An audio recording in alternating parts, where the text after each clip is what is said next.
So far as the ultimate goal is concerned, I think none of us need have any apprehension. None of us need have any doubt. But my fear, which I must express clearly, is this. Our difficulty, as I said, is not about the ultimate future. Our difficulty is how to make the heterogeneous mass that we have today take a decision in common and march in a cooperative way on that road which is bound to lead us to unity. Our difficulty is not with regard to the ultimate. Our difficulty is with regard to the beginning. Mr. Chairman, therefore, I should have thought that in order to make a start, in order to induce every party, every section in this country, it would be the act of greatest statesmanship for the majority party even to make a concession to the prejudices of people who are not prepared to march together. And it is for that I propose to make this appeal. Let us leave aside slogans. Let us leave aside words which frighten people. Let us even make concession to the prejudices of our opponents. Bring them in so that they may willingly join with us on marching upon that road, which, as I said, if we walk long enough, must necessarily lead us to unity.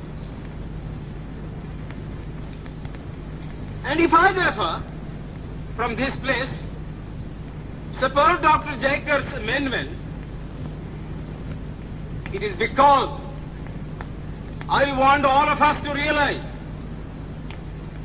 that whether we are right or wrong, whether the position that we take is consonance with our legal rights, whether that accords with the statement of May 16th or December 16th, leave all that aside. This is too big a question to be reduced to the position of mere legality. It is not a legal question. I say leave aside all these considerations and make some attempt whereby those who are not prepared to come will come. Let us make it possible for them to come. That is my opinion. In the course of the debate that took place, there were two questions which were raised, and which struck me so well that I took the trouble of taking them down on a note paper. The one question was, it was asked, I think, by my friend, the Prime Minister of Bihar, who spoke yesterday in this assembly. He said, how can this resolution prevent the League from coming into the Constituent Assembly?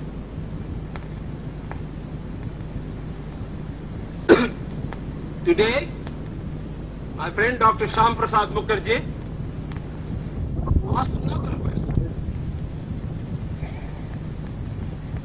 Is this resolution inconsistent with the Cabinet Mission's proposal?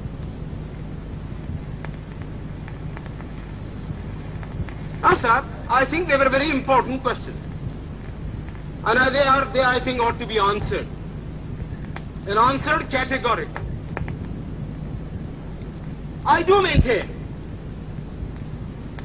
that this resolution, whether it is intended to bring about the result or not, whether it is the result of cold calculation or whether it is a mere matter of accident, is bound to have the result of keeping the Muslim League out.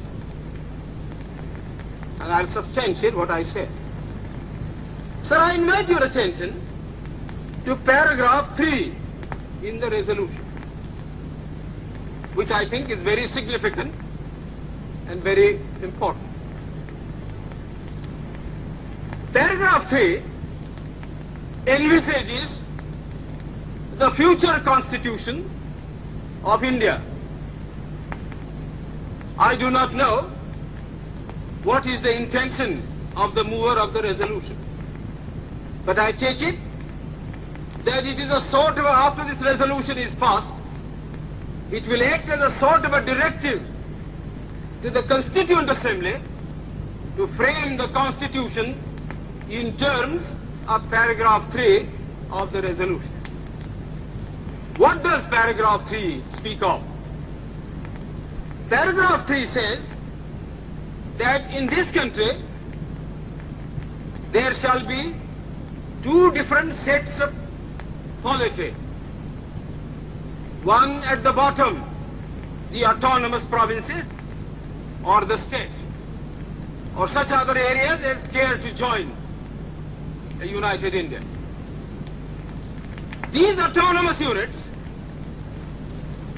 will have full powers. They will have also residuary powers. At the top and over the provincial units, there will be a union government having certain subjects for legislation, for execution and for administration. So as I read this part of the resolution, I do not find any reference to the idea of grouping an intermediary structure between the union on the one hand and the provinces on the other. Now, reading this paragraph in the light of the cabinet mission's statement, or reading it even in the light of the resolution passed, having said that we do not want a strong center, and having accepted that there must be or should be an intermediate polity, a sub-federation between the union government and the provinces, I like to know why there is no reference in paragraph 3 to the idea of grouping. I quite understand that the Congress Party, the Muslim League and His Majesty's government is not ad idem on the interpretation of that particular idea about grouping.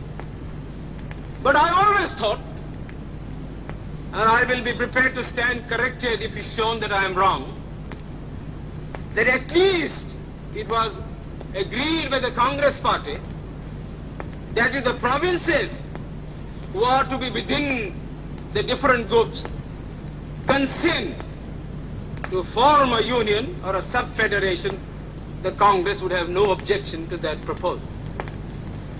I believe I am correct in interpreting the mind of the Congress Party. So the question that I ask is this: why did not the mover of this resolution make reference to the idea of having a union of the provinces or a group of provinces on the terms on which he and his party was prepared to accept? Why is the idea of union completely effaced from this resolution? I find no answer.